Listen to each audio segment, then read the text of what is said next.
اینا توی یک استودیوی سروش روبروی صدا و سیما کار رو داشتن ضبط میکردن که من خودم رفتم بالا سر کار چک کردم. اصلا هدفم همین بود. اما اینکه من رفتم بالا سر کار، ببین وقتی کسی میگه من میخوام برم میگم چجوری کار میکنم، یه بالا سر نیستش که اون فیلم رو اگر خودت داری که داری قطعاً بیار بگذار دوستان ببینن آیا تو بالای سر ما بودی یا پایین دست ما. اون اتفاق شرک افتاد.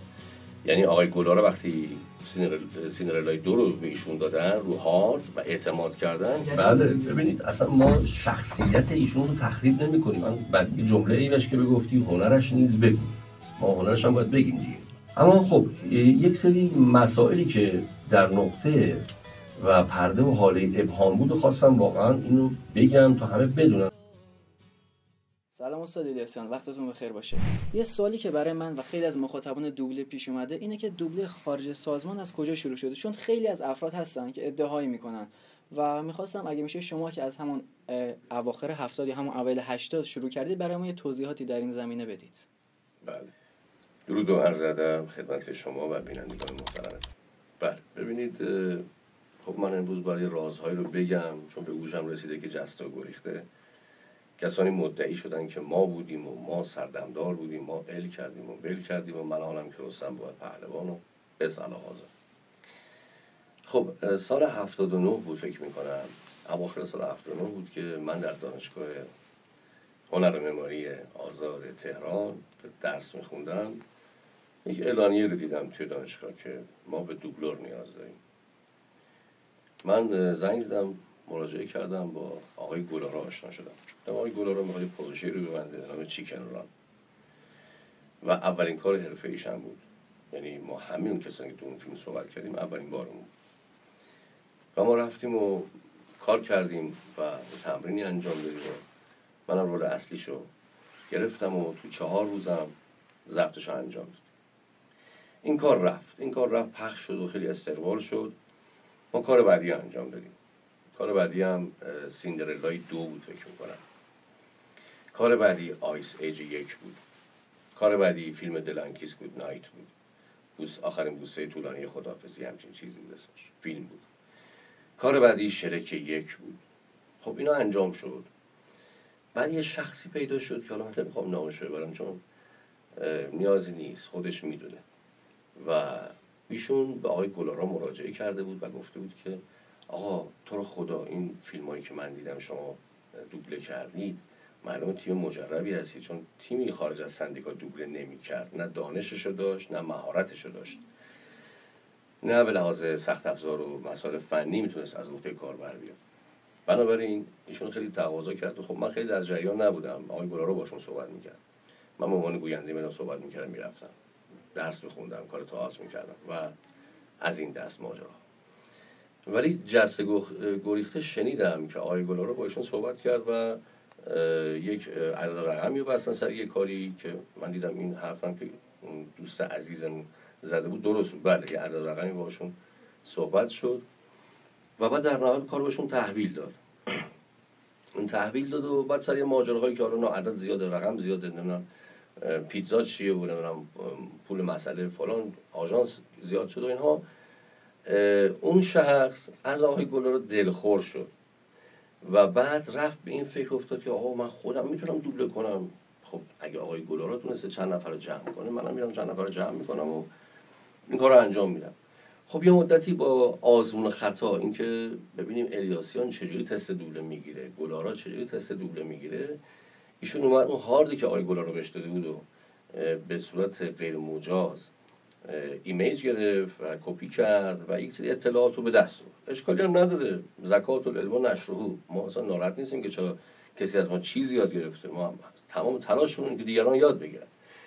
و خب رفت کار رو انجام داد. یه مدت با دوستانی حالا مثل آقای بزرگوار جناب علی مردانی، بزرگوار دیگر جناب نیما رئیسی، بزرگوار دیگر جناب مجید آقا کریمی، دوستان عزیز دیگمون مجید حبیبی، خیلی از عزیزان، خانم ندا آسمانی و بسیاری از عزیزان و بزرگواران دیگه، ایشون اومد یه مجموعه رو راه انداخت که آقا ما دوبله انجام میدیم. خب دوستان می اومدن، همه تئاتریسین بودن، بازیگر بودن، رادیو کار میکردن، سینما کار میکردن، دستی بر آتش داشتن، حرفه‌ای بودن، تحصیل کرده این رشته بودن، نه مثل ایشون که هیچ تحصیلی در این زمینه نداره. آخه من سوالم اینه، کسی که نه تحصیلی تو این زمینه داره و نه صدا داره نه ابزارشو داره، نه خب اون زمان واقعا هیچ کدوم اینا رو نداشت. حالا بعدا یه چیزایی به دست آورد، تجربه به دست آورد، تحصیل این کارو به دست نیاورد هرگز، صدا هم به دست نیاورد، گوینده هم نشد، هیچ اشکالی هم نداره، ما نمیگیم چرا نشد، اما تجربه به دست آورد و این قابل تقدیره. و خب بعد از 100 تا کار، 1000 تا کار، 200 تا کار، بالاخره هر کسی تو هر حرفه‌ای بره بعد از 200 تا کار یه چیزی یاد میگیره دیگه، یعنی چیز عجیب و غریبی نیست. و ایشون با اون 100 تا کار، 50 تا کار اول خب یک مقدار دستش اومد که ماجرا چیه، ما باید چی کار کنیم. و زمانی هم که گویندگانی مثل این اشخاص برجسته‌ای که من نام بردم وقتی وارد این حرفه شدن و به ایشون کمک کردن، خب اسم ایشون هم بعداً کم کم به مدیر دوبلاژ معروف شد. خب وقتی این اشخاص برای هر کسی گویندگی کنن، خب اون میشه مدیر دوبلاژ دیگه. چرا؟ چون کار اونها بستن، نه اون کسی که اسم خودش رو صرفاً گذاشته مدیر دوبلاژ. و ماجرا از اینجا شروع شد. بعد حالا پیش رفتن این کارها از حالت زیرزمینی و پخش در بازار کم کم در اومد، انجمنی شکل گرفت و طی اون ماجرا کارهاشون رو به تلویزیون عرضه کردن. حالا من نمیخوام بگم که، چون من میدونم، من خیلی اسرار رو میدونم. یکی از دلایلی که بعضی از دوستان بر نمیتابن که من میدونم و میتونم حرف بزنم و شجاعتشو دارم. آقای ایکس که الان مدعی هستی تو سردمدار بودی و تو شروع کننده و تو مبدع این مسائل بودی، تو کسی بودی که اولا پول گوینده هاتو نمیدادی. به چه دلیل؟ به دلیل اینکه تو پول نمیگرفتی. چرا پول نمیگرفتی؟ چون تو کارت غیر حرفه‌ای بود. تو می‌خواستی به ضرب این که من پول نمیگیرم و حتی سکه هم میدم، سکه های بسیاری دادی که آقا تو رو خدا کار منو پخش کنید، اسمم بخوره مدیر دوبلاژ. اینا رو من میدونم آقای عزیز، دوست عزیز، دوست خوبم. ولی نه یا بگو که من اول نفر بودم. نه، به نظرم شما داری اشتباه میکنی. بر این حرف من مستندات بسیاری هست. جناب گلارا، جناب علی مردانی، خانم آسمانی، خانم قالیچی، آقای همایی، خانم چوبدار، خانم تکدم چوبدار، بسیاری دوستان دیگه که اون اول بودن و شما اصلا نبودی. شما یه دوربین دستت گرفتی اومدی تو استودیو سروش، یه با یه جعبه شیرینی اگه خاطرت باشه، درسته؟ اومدی گفتی میشه من فیلم بگیرم خاطرت نگه دارم؟ ما گفتیم باشه بگیر. بعد گفتی این دکمه چیه؟ بهت گفتیم تاک بکه. تو اگه می‌دونستی تاک بک چیه و میکسر چیه که اصلا اول خودش شروع می‌کنی، نیاز نبود به ما سفارش بدی. بنابراین این که برخی از دوستان میان میگن که آره ما بودیم، من به سندیکا سفارش دادم. تو اصلا چه کاری بودی که به سندیکا سفارش بدی؟ جایگاه شما رو من میدونم چی بود. شما با دوپلیکیتور یک سری فیلم هایی که حالا من نمیخوام بگم چه فیلم هایی بود تکثیر میکردید و در پاساژ علادین پخش میکردید. یه جوانی بود که تازه از دبیرستان اومده بود بیرون و این کار رو انجام میدادید و کارتون، شغلتون اصلا چیز دیگه، بیزینس دیگه ای داشتید شما. خب شما نه تحصیلات این کار داری، نه سواد این کار داری، فقط تجربه داری. من به تجربه‌ام احترام میذارم چون بعد یاد گرفتی، خیلی چیز یاد گرفتی. من تصدیق میکنم در بحث انیمیشن شما کارهای خوبی هم انجام دادی که حاصل جمعی بچه‌ها بوده، نه فقط شما. من بودم، اشتباه عزیز من. 200-300 تا گوینده اومدن رفتن تو این ده سال، چند دهه، و حاصل زحمات اونها رو شما نادیده میگیرید، در حالی که من شنیدم در فایلی که شما صحبت کرده بودی متاسفانه مسخره کرده بودی کسانی که وزنه‌های سنگین این کشور هستن با 20 سال 30 سال تجربه و تحصیلات. خب من در خدمت شما هستم. یک سوالی هست. استاد الیاس عزیز، مرسی از توضیحات جالبی که دادید. مطمئنم نه تنها من بلکه خیلی از مخاطبای دوبله که فن دوبله هستن و به اصطلاح دوبله باز هستن این توضیحات براشون جالبه. حالا یک برنامه‌ای هست داخل یوتیوب ایشون منتشر میکنن به نام خاطرات گلوری. یه سری چیزای جالبی هم اتفاقا اونجا گفته میشه. فقط من به عنوان کسی که دوبله رو چندین سال هست که دنبال میکنم به عنوان یک علاقه‌مند صرفاً، به نظرم تو این برنامه گاهی واقعیات با دروغ ترکیب میشه. از شما میخوام که چند ثانیه از این برنامه رو که من کات زدم ببینید، نظرتون رو اگه میشه به من بگید. بله چشم، حتما ببینم. باشه چشم. دوباره تصمیم گرفتم قبل از اینکه اولین کار رو دوبله بکنم به یه گروه دیگه که بیرون بودن، یه سری جوون بودن، اونها هم داشتن کار میکردن، یعنی یه کارایی رو شروع کرده بودن، پیداشون کردم و گفتم که چقدر میگیرید که برای من یه انیمیشن دوبله بکنید. هدفم این بود که برام ببینم چطور دارن کار میکنن، روش کارشون چی از نزدیک. خب ببین، همین الان خودش اعتراف کرد. هدفم این بود برم ببینم چطور کار میکنه. خب اگه تو کارتو بلد باشی، من اصلا کارم رو بلدم دیگه، 30 سال کارم، 25 سال کارم. من میرم تو هر استودیو ببینم اینا چطور کار میکنن. میبینم تو سر لاک خودم، تو استودیو خودم کار میکنم، تو استودیو دوستم میرم کار خودم انجام میدم. دوره نمیافتم برم ببینم فلانی کم بشه کاری این چطوری کار میکنه. خب همین نشون میده که شما پس کارو بلد نبودی، شما پس یک سفارش دهنده صرف بودی به عنوان کسی که آقا یه پولی خاصی بدی یه کاریو برات انجام بدن. اینکه خاصی بری ببینی چطور کار میکنه، پس این گواه همین هستش که تو بلد نبودی. مرسی. ادامه ویدیو استاد میتونم ببینم، چون با اون قدیمی‌ها که معاملمون نشده بود. اینها گفته بودن که حدود 1 میلیون خورده ای. گفتیم خب خوبه. اینا توی یک استودیوی سروش روبروی صدا و سیما کار رو داشتن ضبط میکردن که من خودم رفتم بالا سر کار چک کردم. اصلا هدفم همین بود. حالا یه سری نکات رو آقای گلارو بهتر میدونن که حالا چه عدد و رقمی مبادله شده، من اون در جریان دقیقش نیستم چون کارفرما آقای گلارا بود و ایشون کار انجام. اما اینکه من رفتم بالا سر کار، ببینید وقتی کسی میگه من میخوام برم ببینم چه جوری کار میکنه، دیگه بالا سر نیستش که شما اگه اومده باشی بالا سر، اگه میگی بالا سر یه دوربینم باید آورده باشی دیگه. این دوربین من الان گفتم فیلمش هست، اون فیلم رو اگر خودت داری که داری قطعاً بیار بگذار دوستان ببینن آیا تو بالای سر ما بودی یا پایین دست ما بودی. این نکته خیلی بزرگ و مهمه، چون فیلمش هم هست. من به فیلمی که خودت داری استناد میکنم دوست عزیزم که ببینم چطور دارن کار میکنن. دیدم اوه اینا هم به همون شیوه در واقع آنالوگ دارن ضبط میکنن رو سیستم‌های بتا کم و همه گوینده ها رو آوردن و چه وضعی، چه سیگار کشون و خلاصه کادودی شده بود. چه وضعی. من خط 4 کانفوتوها دارم، دانه 2 کیوکوشین کاراته دارم. آقای رئیسی با حاجی شیر خدایی هم سالها باستانی کار کردم، ورزشکار دوچرخه سواری و 2 میدانی هم بودم در جوانیم حداقل. الانم به هر حال نرمش‌های ساده خودمو میکنم. این که حالا 4 نفر اونجا سیگار کشیدن این مثلا نقطه تخریبه که شما بخواید استفاده کنید. اونجا کار ضبط کردن، یه کار به اسم سیندرلای 2 بود اگه اشتباه نکنم، و فاکتوری که برام کردن با هزینه پیتزا و همه این حرفاشون که گرفتن خورده بودن شده بود 1,260,000 تومان. خب این شده بود 1,260,000 تومان هزینه که به هر حال ما باید اینو میفروختیم مثلا. خب همینجا مشخص میشه که در اون زمان اشخاصی وجود داشتن، هنرمند، هنردوست، با تجربه، تحصیل کرده که کارتو آسون میکردن، کار سینمایی میکردن و کار دوبله رو از عهده‌اش بر اومدن، و کسانی هم بودن که بیزنسمن بودن صرفا که فاکتور 1,260,000 تومان رو نمیدونم پیتزا رو حساب میکردن و دنبالی میدن که تو بازار این کار فروش میکنه یا نمیکنه. خب مشخص و گواهه. خب بریم سوال بعدی.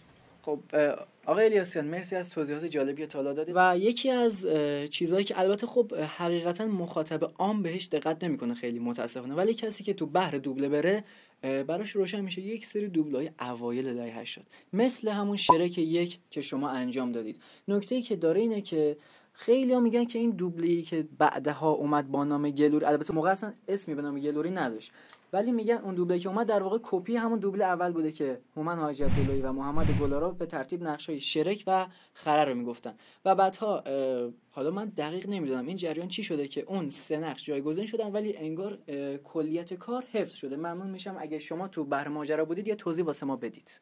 بله، پیرو همون ماجرایی که سر همون مسئله پیتزا و نمیدونم اینها پیش اومد و این دوست عزیزمون معترض بودن با آقای گلارا و سعی کردن از اون به بعد خودشون یک مسئله رو پیگیری کنن و یاد بگیرن که خب ما کمکشون کردیم. من بعد از اون ماجرا هم حتی به استودیو ایشون رفتم، دعوت کردم. من 2 تا کارم براشون گویندگی کردم، خرس برادر و راپونزل. حالا شد یکی دیگه هم بود یادم نمیاد. 2 تا کار بود در همون ابتدا و بعد دیدم که خب میشناختم دیگه. به هر حال ما یک چشم کیمیایی داریم، آدما رو زود میشناسیم.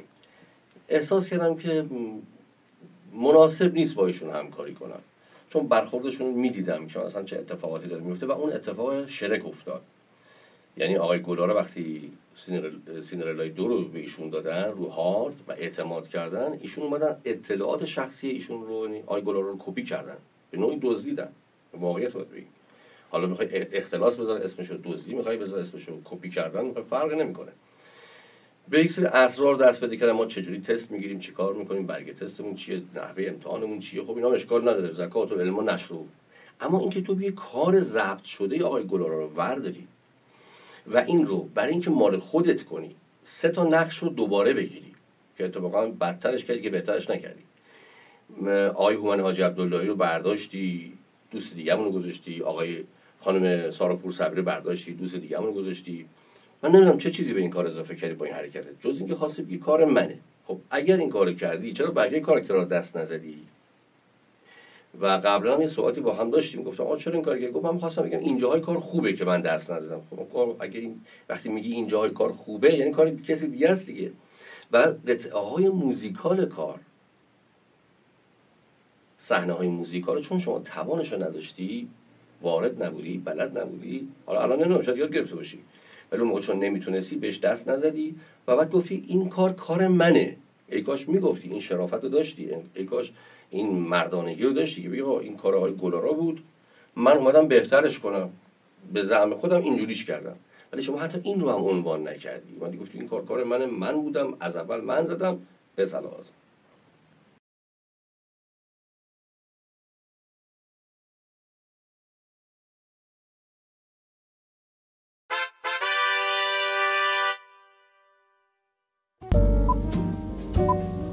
جوون بودن اونم داشتن کار میکردن، یعنی یه کارایی رو شروع کرده بودن، پیداشون کردم و گفتم که چقدر میگیرید که برای من انیمیشن دوبله بکنید. هدفم این بود که برم ببینم چطور دارن کار میکنن، روش کارشون چی هست. خب ببین همین الان خودش اعتراف کرد. آقای ایکس که الان مدعی هستی تو سردمدار بودی و تو شروع کننده و تو مبدع این مسائل بودی، تو کسی بودی که اولا پول گوینده‌هاتو نمیدادی که چه دلیل آقای گلارا و سعی کردن از اون به بعد خودشون این مسئله رو پیگیری کنن، یاد بگیرن که خب ما کمکشون کردیم. من بعد از اون ماجرا هم حتی به استودیو ایشون رفتم، دعوت کردم، من دو تا کارم براشون گویندگی کردم، خرس برادر و راپونزل، حالا شد یکی دیگه هم بود یادم نمیاد، 2 تا کار بود در همون ابتدا. و بعد دیدم پشویی هم باحال بود اتفاقا تیکش در مورد شعر که من نمیدونستم، خیلی نمیدونن. ببین خب مردم نمیدونن، بعد تریبون میفته دست یک کسی. این ببین من یه مثالی براتون بزنم. یه روزی شبلی عارف شیطان رو دید، ابلیس رو دید، بعد دید خیلی زیباست، گفت تو کی هستی؟ گفت من ابلیسم. گفت تو ابلیسی؟ من باورم نمیشه. گفت هستم ابلیسم. گفت پس تو چرا انقدر زیبایی؟ گفت خب خداوند حکیم من اینجوری خلق کرده، شما زشت می‌بینید. و گفت خب حالا تو که انقدر زیبایی چرا اینقدر تو رو تو این کتابا زشت می‌کشن با شاخ و دم و سم و اینا؟ به حال ابلیس مقرب درگاه الهی بود قبلا دیگه. آقای ابلیس هم گفتش که خب چه کار کنیم؟ قلم دست دشمن افتاد. وقتی قلم دست دشمن میفته، امروزه اینجوریه، ما تو رسانه‌ها چیزایی می‌بینیم، جایی چیزایی می‌خونیم، مطالب می‌بینیم، وقتی اون مغایرت داره. خب الان یکی از اون موارده. من امروز اومدم افشاگری بکنم تا خیلی‌ها بدونن که اصل ماجرا چی بوده. اصلا حالا میدونم قطعا یه سری مخاطبا گاردم میگیرن.